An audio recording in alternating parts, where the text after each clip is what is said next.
नमस्कार साथियों, आप सभी का स्वागत करती हूं। और पढ़ ही लिया होगा आपने शीर्षक 7 साल बेहाल या बेमिसाल। ये आप तय करिएगा कि किसके लिए बेमिसाल थे और किसके लिए ये 7 साल बेहाल थे। अंधभक्तों के लिए बिल्कुल ये बेमिसाल 7 साल थे। आपके लिए कैसे थे मुझे नहीं मालूम है। द लल्लन टॉप ने वोटिंग करवाया। लल्लन टॉप के वोटिंग में ऑनलाइन ट्विटर पे वोटिंग करवाया और पूछा कि आज अगर चुनाव हो जाएं तो नरेंद्र मोदी जी वापस देश के प्रधानमंत्री या भाजपा की सरकार आएगी नहीं आएगी। सवाल इस पे था हाँ या ना, आएगी या नहीं आएगी। तो 1,10,604 लोगों ने द लल्लन टॉप के इस वोटिंग में हिस्सा लिया और 81% लोगों ने कहा कि अगर आज चुनाव हो जाए तो केंद्र में भाजपा मोदी की सरकार नहीं आएगी। मात्र 19% लोगों ने कहा आएगी। और मुझे मालूम है ये 19% लोग वो हैं जिन्हें 7 साल बेमिसाल लगते हैं। पर मैं पूछती हूँ, क्या हो गया अंधभक्तों आपको? क्यों बेइज्जती करवा रहे हैं आप? कहाँ से सो रहे थे क्या? क्यों नहीं आपने द लल्लन टॉप की वोटिंग में हिस्सा लिया?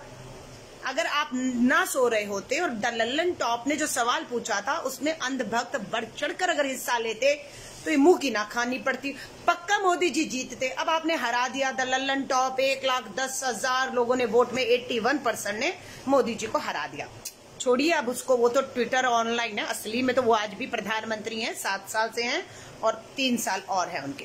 अब आ जाइए, बताती हूँ 3 साल विकास दर। आज आए हैं जीडीपी विकास दर के आंकड़े। पूछिए अंधभक्तों से 7.8 ज्यादा होता है या 7.4? अंधभक्त बताएंगे 7.8 ज्यादा होता है, क्योंकि जब डॉक्टर मनमोहन सिंह जी की सरकार थी तब विकास दर जीडीपी थी 7.4।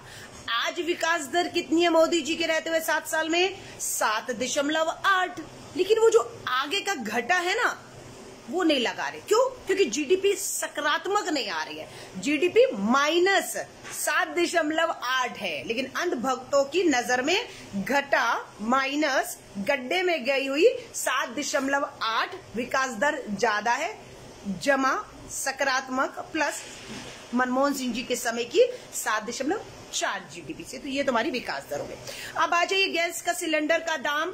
मनमोहन सिंह जी की सरकार कांग्रेस में कितना था? 2013-14 में जब सरकार छोड़ी 410 रुपए। अब 410 रुपए ज्यादा होते हैं या 819 रुपए?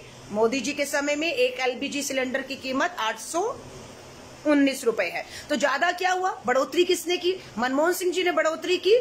तरक्की देखिए, इसको तरक्की में देखिए, तरक्की किसने की? 400 रुपया तरक्की है या 800 रुपया? तो मनमोहन सिंह जी के टाइम पर एलपीजी गैस सिलेंडर मात्र 410 रुपए और मोदी जी के नाम टाइम पर 819 रुपए। देखिए कितने तरक्की कर रहे हैं।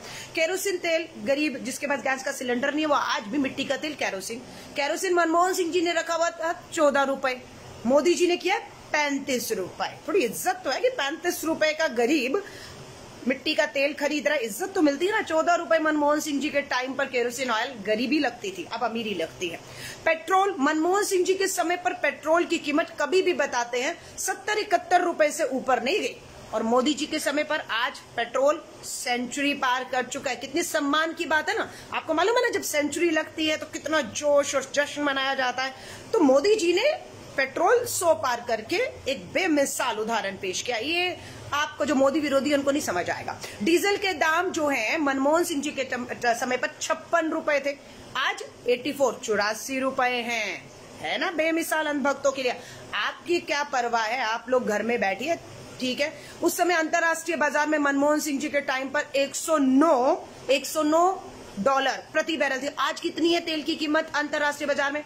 68। ये मोदी जी के आने के बाद हुआ है कि अंतरराष्ट्रीय बाजार में जो पेट्रोल और तेल की कीमतें हैं, दाम जो है तेल के 68 आ गए। देखा अंतरराष्ट्रीय बाजार को कितना झटका दिया। 109 रुपए प्रति डॉलर मनमोहन सिंह जी के समय था। आइए टैक्स देखिए, मनमोहन सिंह जी बड़े अर्थशास्त्री कहते थे अपने आप को, देश के प्रधानमंत्री, आरबीआई के गवर्नर रहे डॉक्टर मनमोहन सिंह जी। टैक्स कर कितना वसूला? 2013-14 में जाते जाते 52,537 करोड़।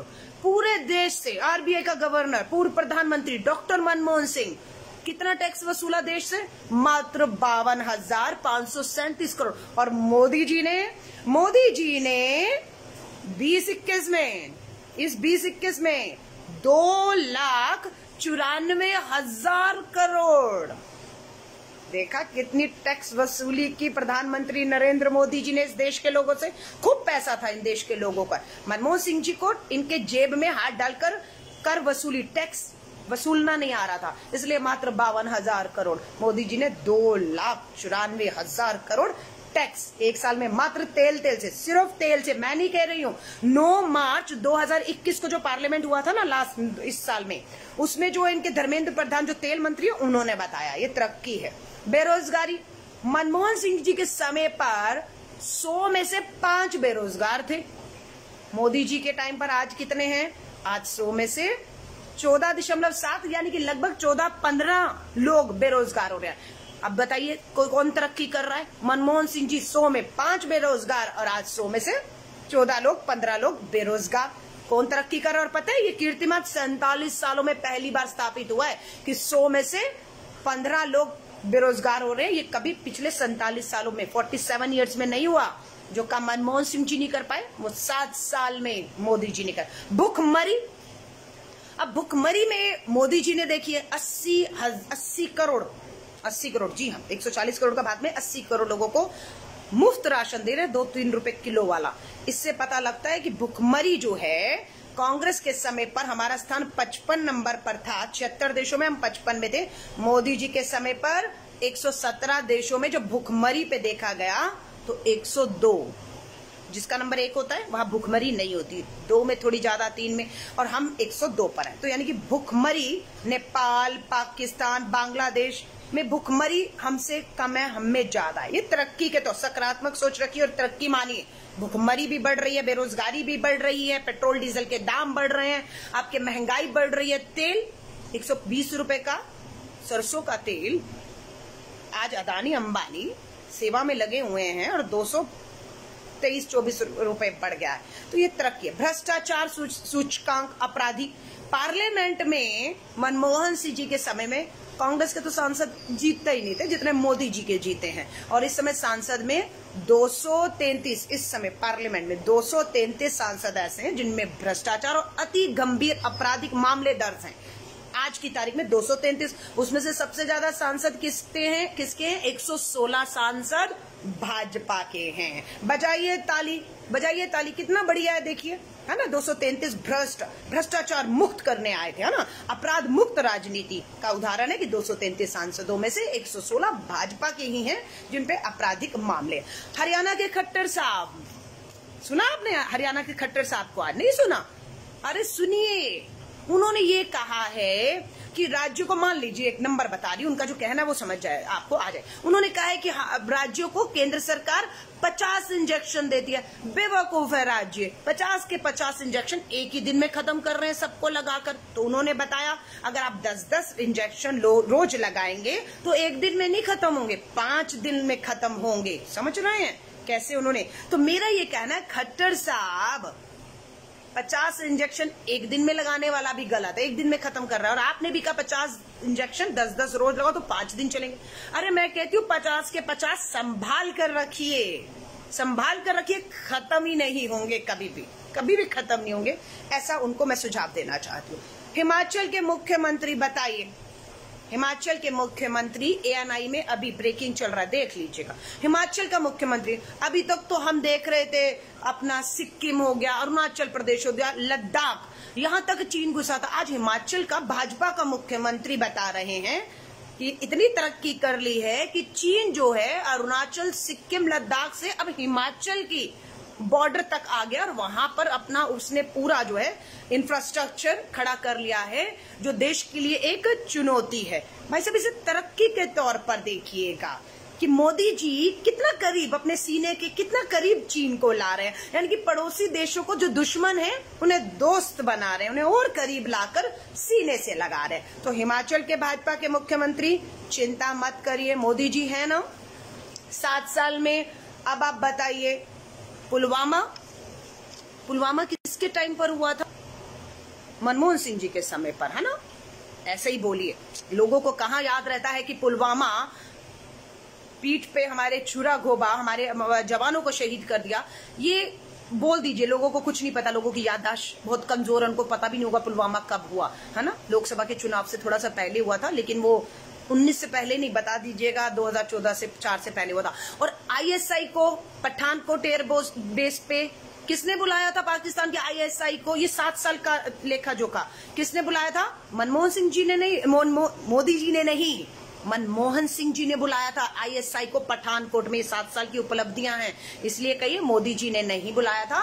डॉक्टर मनमोहन सिंह पूर्व प्रधानमंत्री जो है ना, उन्होंने बुलाया था पठानकोट में ISI को जांच के लिए। पहले कभी भी नहीं हुआ है। अभी लद्दाख के अंदर गलवान वैली में जो शहीद हुए ना, ये भी मोदी जी प्रधानमंत्री थे, ये बताइए। लेकिन ये मनमोहन सिंह जी की नाकामी की वजह से पिछले साल 2020 में जो आए हैं लद्दाख में, वो उन्होंने किया है। किसान, अब अभी 2 महत्वपूर्ण इवेंट बताने वाली हूं। फार्म किसान कानून लाए।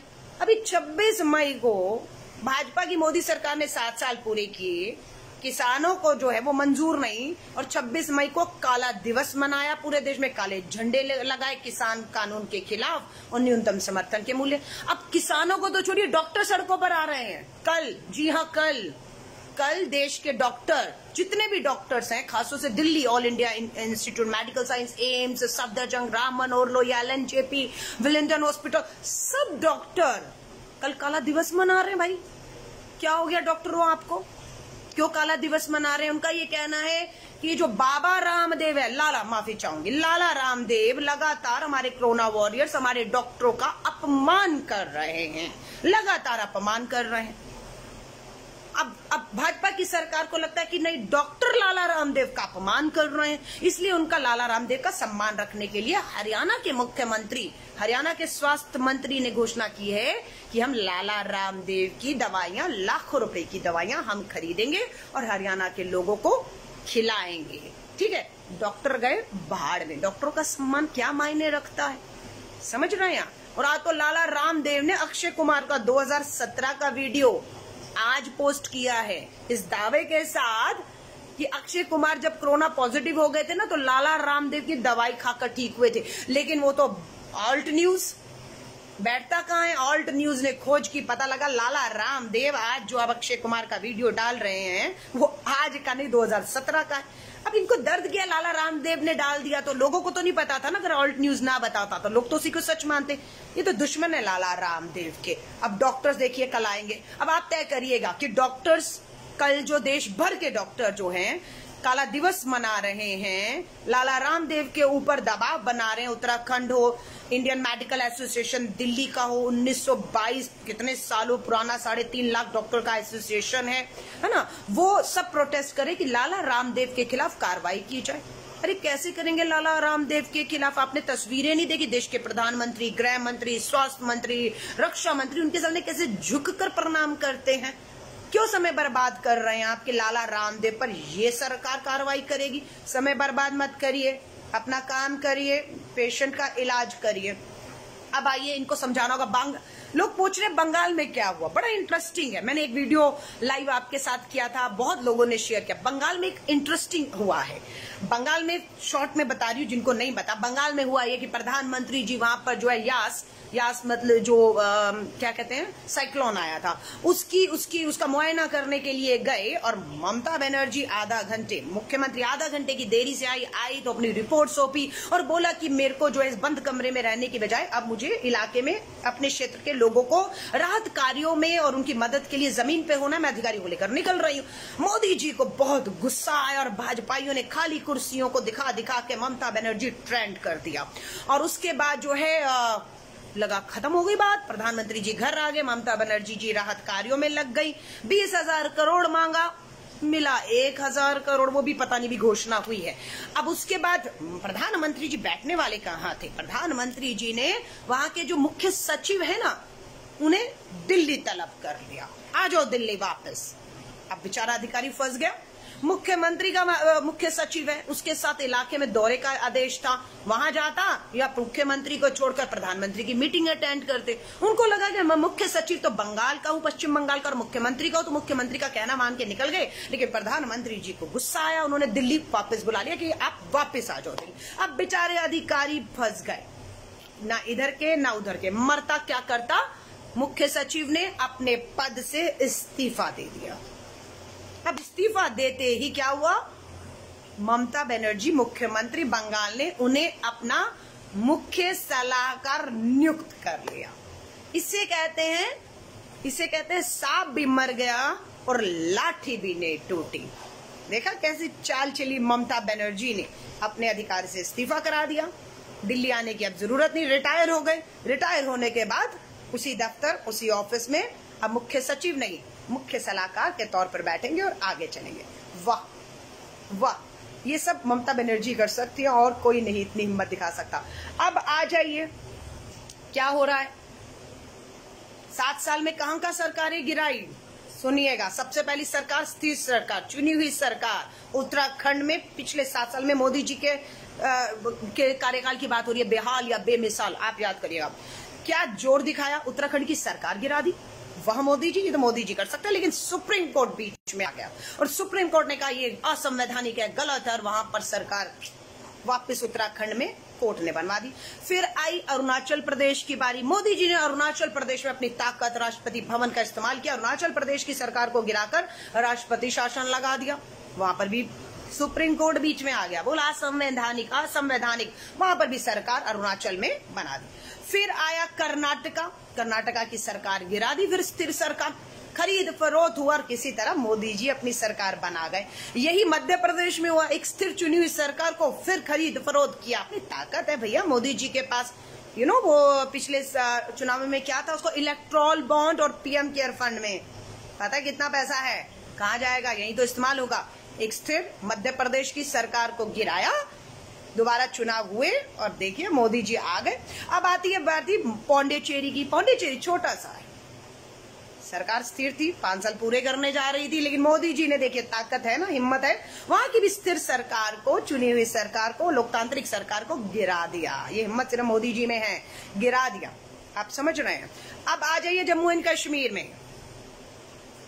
चुनी हुई स्थिर सरकार थी मोदी जी, भाजपा और पीडीपी की, वो भी गिरा दी। गिराई नहीं, जम्मू कश्मीर लद्दाख पूर्ण राज्य का दर्जा खत्म किया, वहां पर 3 हिस्सों में बांट के 370 लागू कर दिया। ये है मोदी जी। कश्मीरी पंडितों की बात करते हैं तो जब कश्मीरी पंडित निकाले गए थे ना, याद रखिएगा इस बात को, उस समय ये बहुत बड़ा काम है कश्मीरी पंडितों को कश्मीर से निकालने का। सवाल कांग्रेस से करते हैं, ये काम, महान काम, कश्मीरी पंडितों को कश्मीर से निकालने का। जनता दल की सरकार देश में थी और भाजपा उस सरकार का हिस्सा थी। अटल जी अडवाणी जिस सरकार में मंत्री थे, ये काम कीर्तिमान उन्हीं के टाइम पर हुआ, तो ये श्रेय भी उन्हें मिलने दीजिए। अब आ जाइए लक्षद्वीप में। मैंने आपको एक छोटा सा वीडियो किया था, संघ का एजेंडा देखिए, जहां जहां ये फेल होंगे मैं आपको बता रही हूँ। संघ को मंजूर नहीं कि वो हारे या उसका एजेंडा हारे, उसे तो लागू करेंगे किसी कीमत पे। बताती हूँ आपको, जम्मू कश्मीर में देखा कैसे पीछे रास्ते से घुसे और पूरी सरकार गिराकर 3 हिस्सों में बांटकर अपना कर दिया। फिर सीएए, ट्रिपल तलाक, ये संघ के एजेंडे हैं, बीच में मत आइएगा। पूर्ण बहुमत मिला इन चीजों के लिए। अब लक्षद्वीप में आ जाइए, लक्षद्वीप में भी देख लीजिए, ताकत दिखा रहे हैं ना अपनी। गुजरात के पूर्व गृह मंत्री को वहां का प्रशासनिक अधिकारी बना दिया। दिल्ली में हारे थे, क्या हुआ दिल्ली में, दंगे हुए, मालूम है ना। इसलिए शांत रहिए, भाजपा के संघ के एजेंडों को लागू करना है, हारेंगे तो दंगे कराएंगे। बंगाल में भी देख लीजिए, हारे ना, हिंसा हुई, उसके बाद हिंसा से जब काम नहीं बना सीबीआई भेजी या नहीं भेजी सीबीआई, अलग बात है। जो 4 मंत्री जेल गए, लेकिन कलकत्ता हाईकोर्ट ने बेल दे दी, पर मोदी जी ने तो जेल भेज दिए थे ना। अब उसके बाद जो है फिर चीफ सेक्रेटरी को बुला ही लिया था, वो तो अलग बात है। ममता बनर्जी ने इस्तीफा करा के उन्हें मुख्य सलाहकार बना दिया। और मोदी जी ने तो देखिए छोड़ा नहीं, वो अपने राजनीतिक बदले लेना छोड़ते नहीं। अब आजिए आरबीआई, सुनिएगा ध्यान से, ये भी एक कीर्तिमान है, 7 साल बेमिसाल। अभी आरबीआई ने वार्षिक रिपोर्ट जारी की, अपनी 2020 और 21 की वार्षिक रिपोर्ट आरबीआई ने, थोड़ा सा सर्च करिए, आरबीआई ने कहा है अरे ये कांग्रेस 70 साल में क्या फ्रॉड और भ्रष्टाचार कराएगी जो मोदी जी के राज में 7 साल में हुआ है। आरबीआई की रिपोर्ट है, कांग्रेस पूरी प्रेस कॉन्फ्रेंस करके आंकड़े रख दिए, चैलेंज नहीं कर रहा भाजपा, क्योंकि भाजपा को पता है ये एक कीर्तिमान है। इसे सकारात्मकता से देखिए। पिछले 7 साल में जो भाजपा का दावा था कि हम भारत की इकोनॉमी को $5 ट्रिलियन पहुंचा देंगे, वो भी हम मोदी जी रहेंगे 3 साल और तो पहुंच जाएगी। लेकिन जो बैंक फ्रॉड है ना, बैंक फ्रॉड पिछले 7 साल में 5 ट्रिलियन रुपीज, 5 ट्रिलियन कितना होता है? 5,000 लाख करोड़, 5,000 लाख करोड़ 5 ट्रिलियन का फ्रॉड सिर्फ 7 साल में हुआ है। जो 70 साल में कांग्रेस नहीं कर पाई ना, वो सिर्फ पिछले 7 साल में। एक होता है कि आपने पैसा दिया और फ्रॉड हुआ नहीं हुआ, इसका 1-2 साल बाद में पता लगता है। तो मैं ये फ्रॉड नहीं बता रही हूं जो कांग्रेस के काल में हुए, ताकि उनको श्रेय नहीं मिलना चाहिए। ये सारे फ्रॉड 2014 में हुए और 2021 तक ही हुए, यानी कि 2014 से 21 तक ही पैसा दिया गया, फ्रॉड हुआ और लोग भाग गए, और टोटल अमाउंट 2014 से 21 तक 5,000 लाख रुपए, जिसे लगभग 5 ट्रिलियन रुपीस कहा जा रहा है। बजाइए ताली, भयाना बड़ा कीर्तिमान। अब कांग्रेसी ठीक है, लोग पूछते हैं कांग्रेस ने इतना भ्रष्टाचार किया 70 सालों में, आज एक भी कांग्रेसी जेल की सलाखों के पीछे सजा क्यों नहीं काट रहे? मोदी जी का सीना और दिल में कहूं बहुत बड़ा है, बहुत बड़ा दिल है, क्षमा भाव रखते हैं। कोशिश की थी, सबूत नहीं मिले, कहीं किसी अदालत कोर्ट में टिक नहीं पाए कि बेल भी ना मिले, ऐसे मामूली से आरोप लगा दिए कि बेलें मिल गई, सब आराम से बाहर है ना? क्यों? क्योंकि मोदी जी का दिल बड़ा है। बाबा रामदेव, लाला रामदेव, रामलीला मैदान, दिल्ली का मुख्यमंत्री, सब लोग पोथे लेकर घूमते थे, इतने लाख करोड़ काला धन कितना 80 लाख करोड़ बताते थे, और आज कितना चला गया है? 5,000 लाख करोड़ चला गया। आया कुछ नहीं काला धन। नोटबंदी याद है 2016 की, 19 में मोदी जी जीते थे, ताली बजाई थी ना, ताली बजाई थी, शादी थी, घर में बारात लौट गई, बेटे का बाप मर गया, लकड़ियां नहीं थी जलाने के लिए, मोदी जी हंस हंस के बताते थे, है ना? तो ये कीर्तिमान में अपने लीजिए, ये सब उपलब्धियां मैं बिता रही हूँ। अब किसान हो, डॉक्टर हो, मनाइए काला दिवस जितना मनाना है। ये मोदी जी की बांग्लादेश बोल रहा है हमारी पर कैपिटा इनकम, यानी कि प्रति व्यक्ति आय जो है, बांग्लादेश कह रहा है हमारी ज्यादा हो गई है, भारत की कम हो गई है। अरे हम लोग वो हैं जो कम में भी जीना, भूखे भी मर जाएंगे, समझ आ रहे हैं? पर मोदी जी पर आंच नहीं आने देंगे। बांग्लादेश अपनी प्रति व्यक्ति आय अपनी जेब में रखे, हम पॉजिटिव सोचेंगे। मोदी जी हमें भूखे भी मारेंगे ना, हम भूखे मर जाएंगे, पर मोदी जी पर आंच छवि पर नहीं आने देंगे, ठीक है? इसके अलावा कुछ सेंट्रल विस्टा प्रोजेक्ट भूल गई, दिल्ली हाई कोर्ट का फैसला आया है, सुनिएगा। सेंट्रल विस्टा प्रोजेक्ट मतलब कि दिल्ली के अंदर 20,000 करोड़, क्योंकि सरकार एक्चुअल में खुद नहीं बता रही कितने का प्रोजेक्ट है, इस प्रोजेक्ट में क्या बन रहा है क्या नहीं, कुछ नहीं बता रही, इसलिए अपने आप लोग जो है इस पे बातें कर रहे हैं। पहुंच गया कोई हाई कोर्ट, कांग्रेस नहीं गई, कोई ऐसे उठ के चला गया बेचारा कि नहीं ये प्रोजेक्ट नहीं चलना चाहिए, ये इस नया संसद भवन, नया मोदी महल की इस समय जरूरत नहीं है, अस्पतालों की जरूरत है, ऑक्सीजन की जरूरत है, अरे वेंटिलेटर की तुम्हें जरूरत है, जाके खरीद लो, मोदी जी को जरूरत नहीं है। देश को इस समय एक खूबसूरत संसद भवन की, मोदी महल बन रहा है ना, वो भक्त ठीक कह रहे हैं, वो मोदी जी के लिए थोड़ी ना बन रहा है, वो तो आने वाले जो प्रधानमंत्री आएंगे ना उनके लिए बन रहा है। मोदी जी को कितनी चिंता है, देखिए कि जो आज मोदी महल बन रहा है, खूबसूरत प्रधानमंत्री आवास बन रहा है ना? ये भी भक्त बताते करोड़ों लोगों का उससे फायदा होगा, गरीबों का फायदा होगा। अब समझा नहीं पा रहे होगा कैसे फायदा। अगर गरीबों के लिए घर बन रहे होते, उस घर में रहते तो गरीबों का फायदा होता।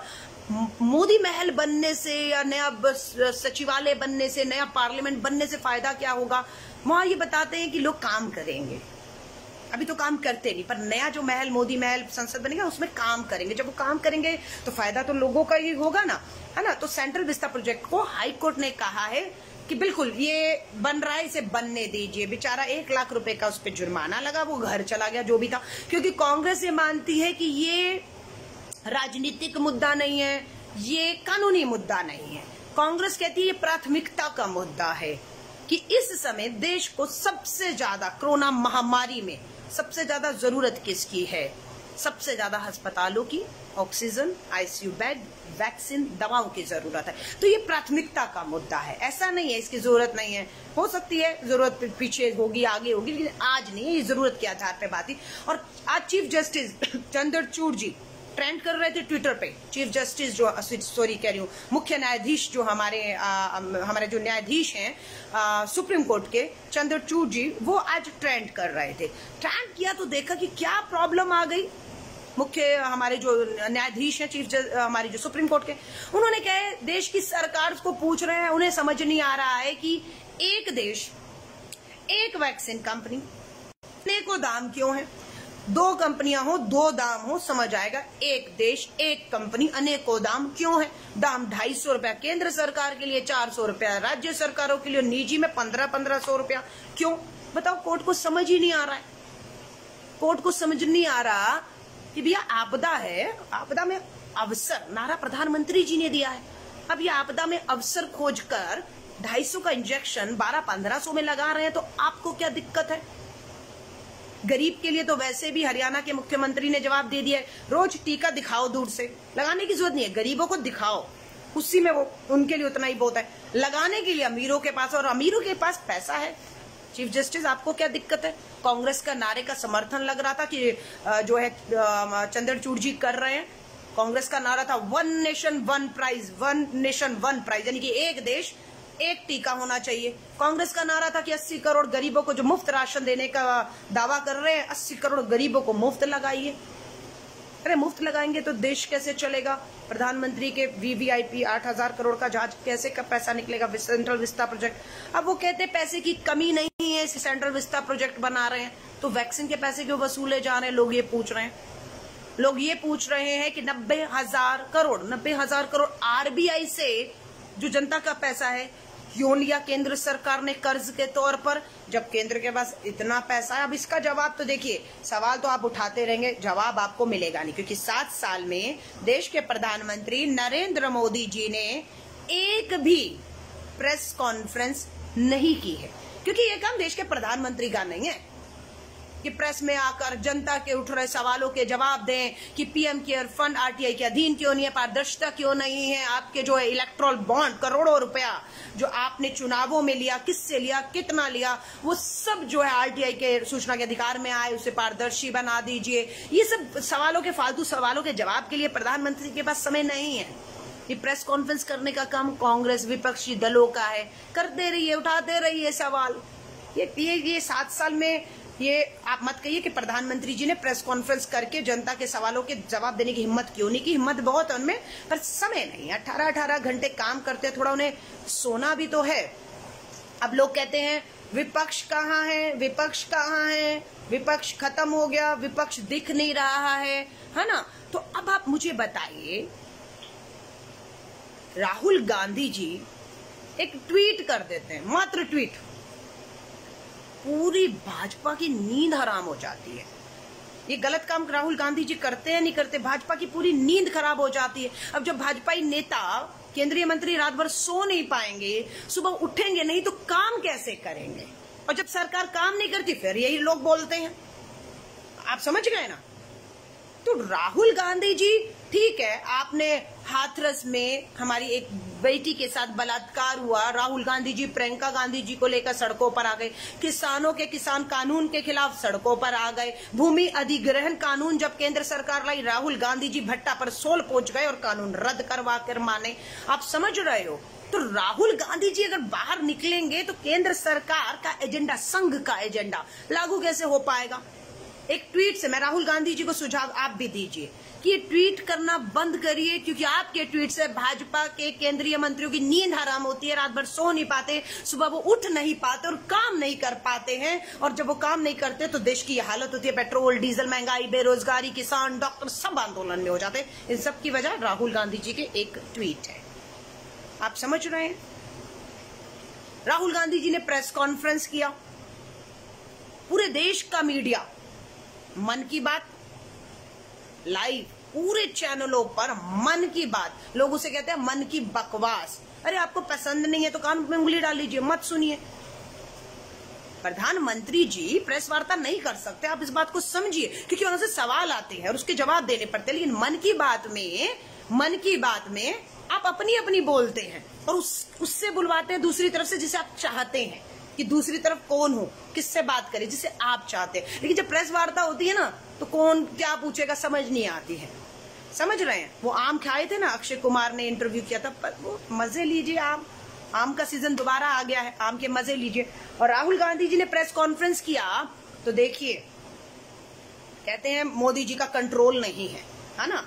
मोदी जी का पूरा कंट्रोल है इस देश और इस देश की मीडिया पर। राहुल गांधी जी की प्रेस कॉन्फ्रेंस एक चैनल ने लाइव नहीं दिखाया, एक अखबार ने प्रमुखता से राहुल गांधी जी ने के पूछे हुए सवाल की वैक्सीन क्यों नहीं है, तीसरी लहर आने वाली है, क्या तैयारी है, पेट्रोल डीजल के दाम लगातार क्यों बढ़ रहे हैं, बेरोजगारी क्यों बढ़ रही है। प्रियंका गांधी जी कहती है सीबीएसई के एग्जाम छात्र और अभिभावक जो हैं वो चिंतित हैं, रद्द कर दीजिए। आप समझ रहे हैं, ये देश के सवाल उठाते हैं। उन्हीं सवालों से तो मोदी जी बच रहे हैं कि प्रेस कॉन्फ्रेंस ना करूं और बचूं। यही सवाल सारे प्रेस कॉन्फ्रेंस करके राहुल गांधी जी उठा देते हैं। तो मीडिया कैसे दिखाए? तो किसी मीडिया ने नहीं दिखाया, किसी अखबार वाले ने छापने की हिम्मत नहीं की। क्यों नहीं? क्योंकि मोदी जी का कंट्रोल है इन पे। समझ रहे हैं? तो ताकि ये दिखाए कि अखबारों में आ गया और मीडिया ने दिखा दिया, तो सबको पता लग जाएगा ना कि विपक्ष है, विपक्ष उनके ही सवालों को उठा रहा है। आप समझ रहे हैं? तो ये तो गलत है, इससे तो मोदी जी की छवि खराब होगी। अगर राहुल गांधी जी के सवाल जो देश हित में, ठीक है देश हित में पूछ रहे हैं, जनता के सवाल है, लेकिन अगर मीडिया दिखाएगा तो मोदी जी की छवि खराब होती है। आप समझ रहे हैं? देश की छवि चाहे खराब हो जाए। अब कहते हैं गुजरात मॉडल, गुजरात मॉडल, नमस्ते ट्रम्प किया था, अब की बार ट्रम्प सरकार, ये 7 साल में हुआ, 7 साल में हुआ, अब की बार ट्रम्प सरकार। अमेरिका ने ट्रम्प को तो हराया, मोदी जी के नारे को अब की बार ट्रम्प सरकार भी गिरा दिया। अमेरिका में कहते हैं ट्रम्प की तो हार हुई थी, मोदी जी की भी हार हुई थी, जहां वो लड़े भी नहीं चुनाव। और यहाँ पर कहते हैं बंगाल में पूरा चेहरा ही नरेंद्र मोदी जी, वहां पर भी हारे, यानी कि अंतरराष्ट्रीय राष्ट्रीय दोनों चुनावों में वो हारे। अब जब वो हार रहे हैं तो वो गुजरात की ट्रम्प के दौरे पर जो गरीबी छुपाने के लिए दीवार खड़ी की थी, वो क्यों नहीं छुपाएंगे? छवि खराब होती है। अब आपने कहा कि जो उन्हीं की कॉन्स्टिट्यूंसी वाराणसी में समाधि, जल समाधि कही है, उसे ये मत कहिए लोगों को जो है छोड़ दिया, क्योंकि हिंदू संस्कृति रीति रिवाज से, लकड़ियों से संस्कार नहीं कर पा रहे थे, है ना, इसलिए छोड़ दिया। अरे उन्होंने जल समाधि ली थी अपनी खुशी से, भाजपा के प्रवक्ताओं का कहना है, मान जाइए, अपनी खुशी से। और वो जो रेत में थी ना, दबा दिया गया था, वहां बारिश हुई और उससे क्या है कि वो फिर ऊपर लाशें आ रही थी, कई कुत्ते नोच रहे थे, कई कौवे नोच रहे थे। इससे देश के भारत की छवि नहीं, प्रधानमंत्री जी की छवि खराब होती है।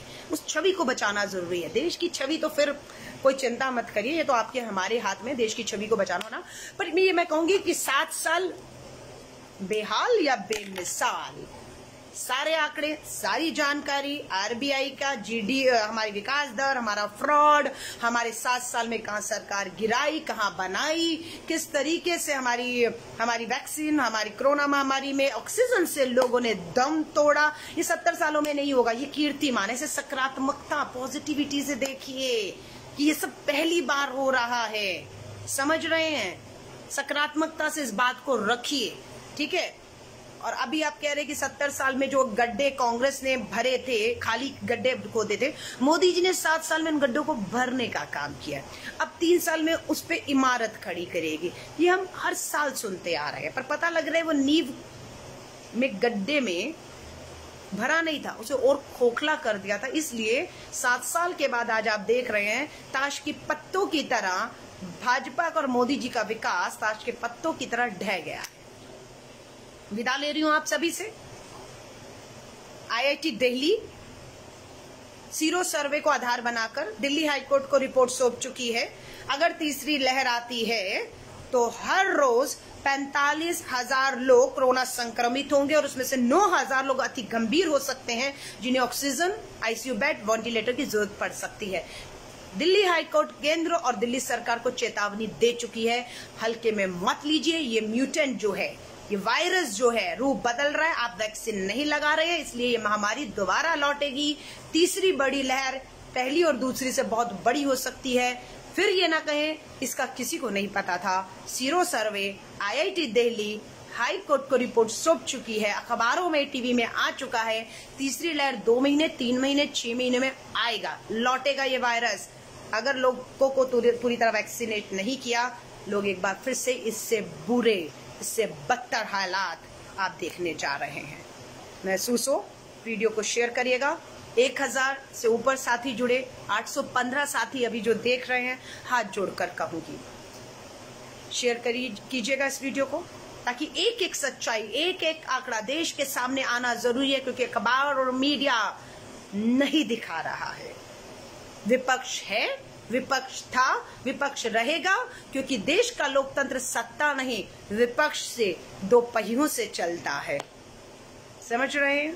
आवाज उठाइए, बुलंद करिए अपनी आवाज को। ये लड़ाई आपकी मेरी व्यक्तिगत नहीं है, ये लड़ाई देश की है। राहुल गांधी जी ने आज ट्वीट करके कहा है कि देश के लोगों को वैक्सीन से वंचित रखकर आप देश के लोगों को खतरे में उनकी जानों को डाल रहे हैं, उनके जीने के अधिकार को छीन रहे हैं। ये सब देखकर देश की भारत माता के सीने पर खंजर की तरह चुभ रहा है। भारत माता पीड़ा में है, दर्द में है, इसलिए सरकार को जागने के लिए श्री राहुल गांधी जी ने आज एक ट्वीट किया है। बोलिए, स्पीक अप इंडिया, बोलिए, देश के लिए बोलिए। मेरी शुभकामनाएं। जाते जाते वही संदेश, कोरोना गया नहीं है, महामारी कहीं नहीं गई। छुप कर कहीं कोने पर दुबक कर वो बैठ जाता है और हम सोचते हैं वो चला गया, और एकदम से फिर वो हम पर झपट पड़ता है, वापस लौटेगा। ये मैं नहीं कह रही हूँ, मैं कहने वाली कुछ नहीं होती। हमारे वैज्ञानिक, हमारे डॉक्टर, हमारे स्पेशलिस्ट हमारी सरकारों को हमें चेतावनी दे रहे हैं। हाथों को धोते रहें, डबल मास्क का इस्तेमाल करें, एक दूसरे से दूरी बनाकर रखें, बहुत जरूरी हो तो भीड़ में जाएं या घरों से निकलें। अपना ध्यान रखिए, क्योंकि दूसरी लहर में आपने देख लिया सरकारों ने आपका कितना ख्याल रखा। मेरी शुभकामनाएं सभी अपने देशवासियों को, कि भगवान आपको लंबी उम्र दे, आपको पूरी तरह से सुरक्षित रखे, अपने परिवार के साथ, परिवार के बीच में रखे। जय हिंद, जय भारत।